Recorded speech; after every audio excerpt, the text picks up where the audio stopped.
Hi everyone, Azriel Knight here, and welcome to another episode of Darkroom Nights 2022. This is part 3. In case you're not aware, this is a mini-series where I'm creating a box set in the darkroom of my favorite photos of 2021. Last episode, I did a split-tone print of an abandoned shoe. It's a lot more interesting than it sounds. I think you should go check it out. Link in the description, or check out the playlist.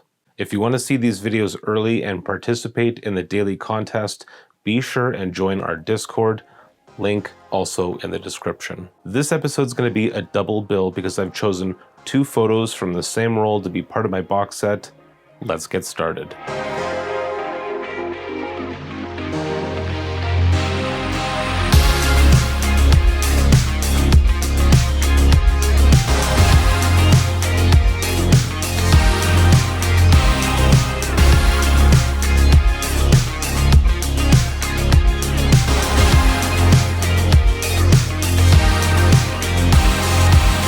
The photos featured today were captured on Foma Retropan 320 soft. This film was donated by a viewer, and as the name suggests, it's a retro style film. Retropan soft offers a wide latitude from ISO 160 to 1250. I chose to shoot it at box speed. The other thing that the datasheet recommends is that you print on a variable contrast paper. I got a chance to test out this film while I was in Vancouver last August for my wedding anniversary. Here are some highlights.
I went online, I went to Google Images, and I saw some really grainy results, and I saw some really smooth results. My shots turned out pretty grainy. Now you could say that that was because the film expired in 2019, but it's more likely because my camera, my Nikon F100, required servicing at that time. Still, despite my exposures being a little off, 2 of my favorite photos of this year are from this roll. Those of you who are familiar with Vancouver will notice that I spent most of my time in Gastown. It's a beautiful, old Victorian-style part of downtown, but it also borders on a pretty sketchy area. I was actually approached by someone at one point, and I was told to be careful who I photograph in Vancouver, and this was half advice, half threat. It really put me off. Not only because of the half-threat aspect, but also because it was apparent at that point that I looked like a total tourist.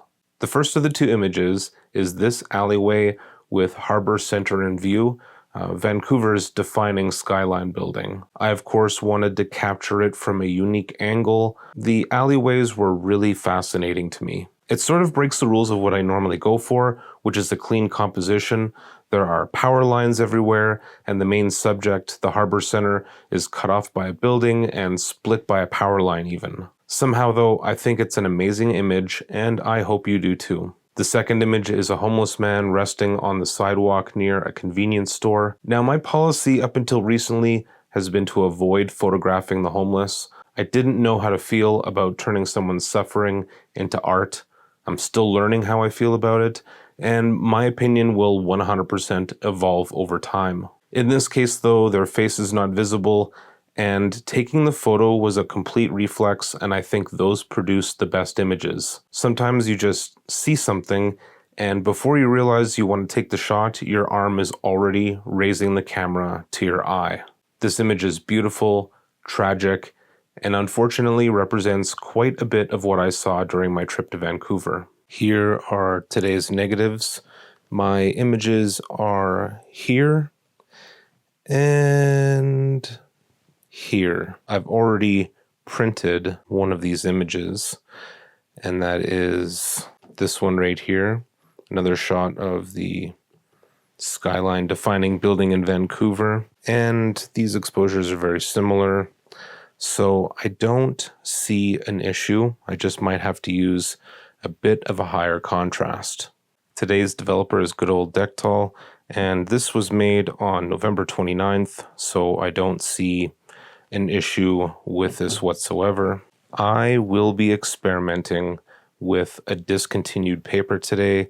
This is Kodak Polycontrast 3 RC. Now, there are only 9 sheets in here, and that is because while it was a sealed package, I did a fog test. The fog test passed, otherwise I would have tossed it, so I won't be doing another fog test today. If I notice any issues, I'll see it around the border of the final print, but this will just be for the alley shot. I'm going to use a different paper for the other one, and that paper will be Ilford Multigrade RC Deluxe Pearl. You might remember that yesterday I used glossy.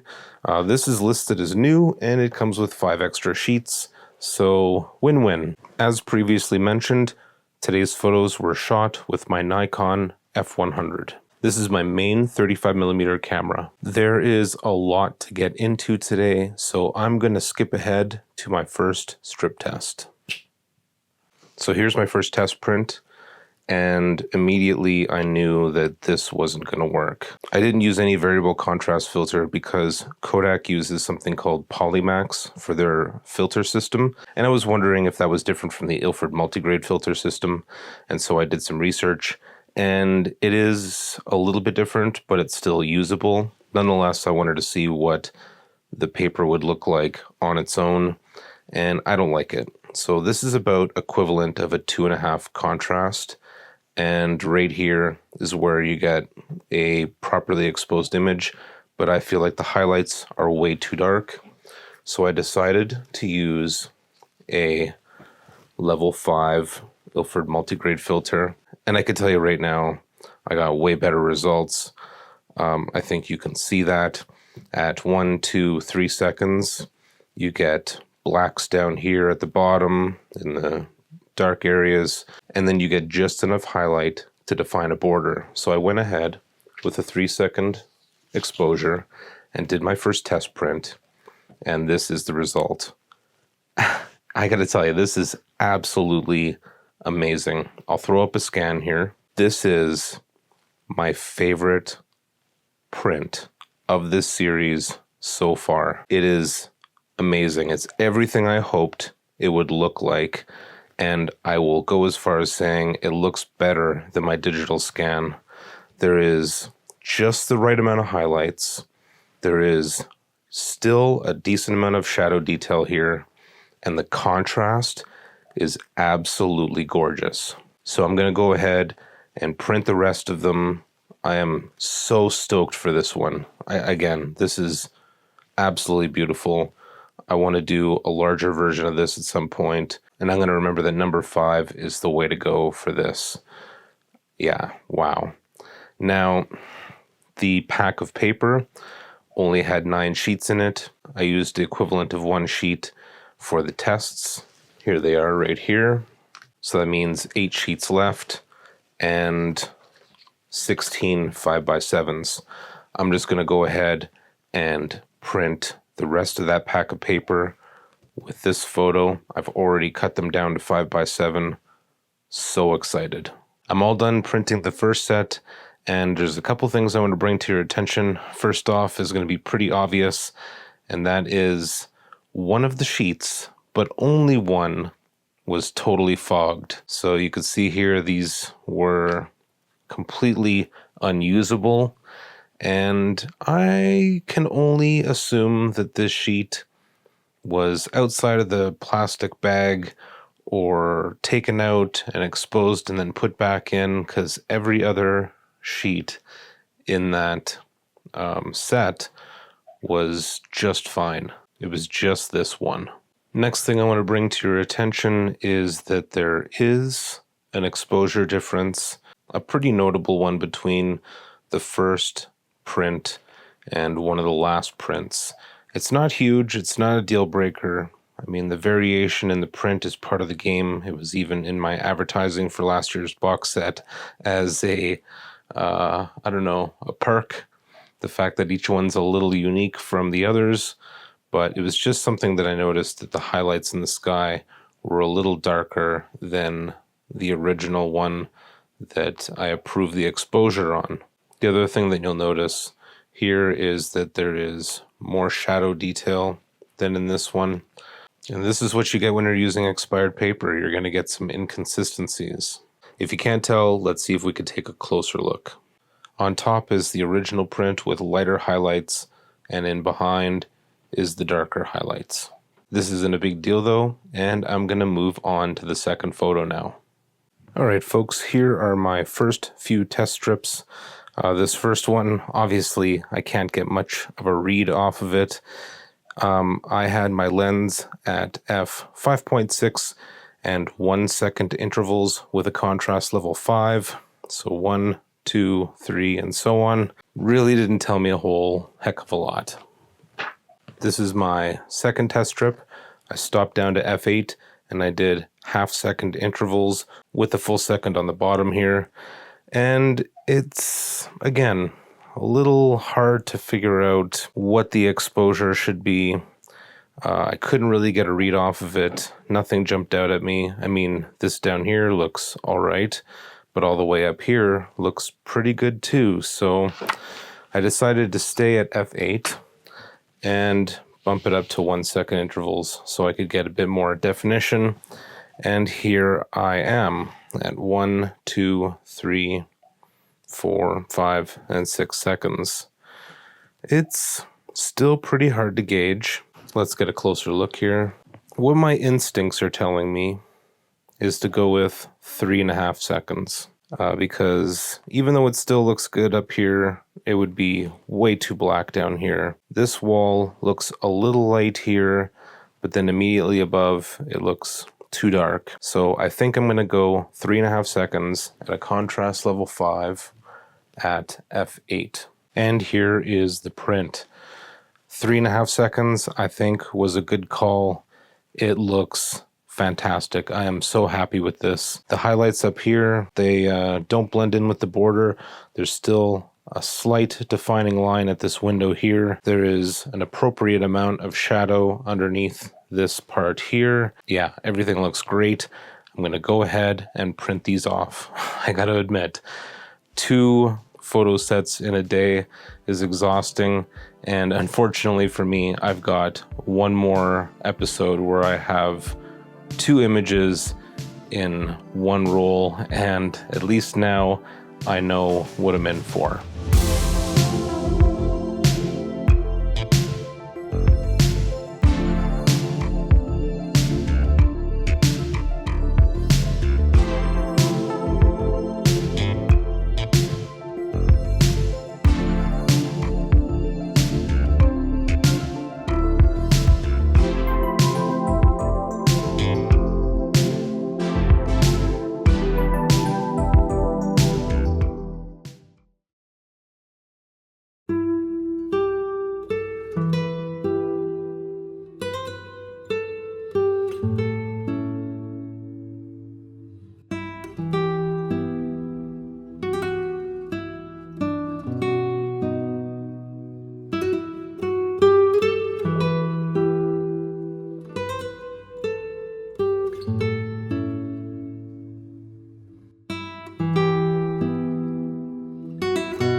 Alrighty, folks, it's been about 24 hours since I finished the printing. Um, and as you saw, the darkroom was a complete pigsty. I spent some time cleaning up around here, and it looks way better than it did. Between cleaning and catching up on a bunch of sleep, I have fallen behind a little bit. If you saw last year's videos, then you know that I did 8 photos in 10 days, which means I ended up taking a couple of days off. And I tell you, doing 2 photo sets in a day, over 30 prints, plus making a video, it was a lot for my body to handle. And I started finding that I was making mistakes and being a little bit forgetful during editing and cleanup and printing off like the data sheets for the photos. And I'm like, I better take a step back. Better to miss a day than mess up the box set. So at some point during this marathon, you are going to see a day where there is no video released.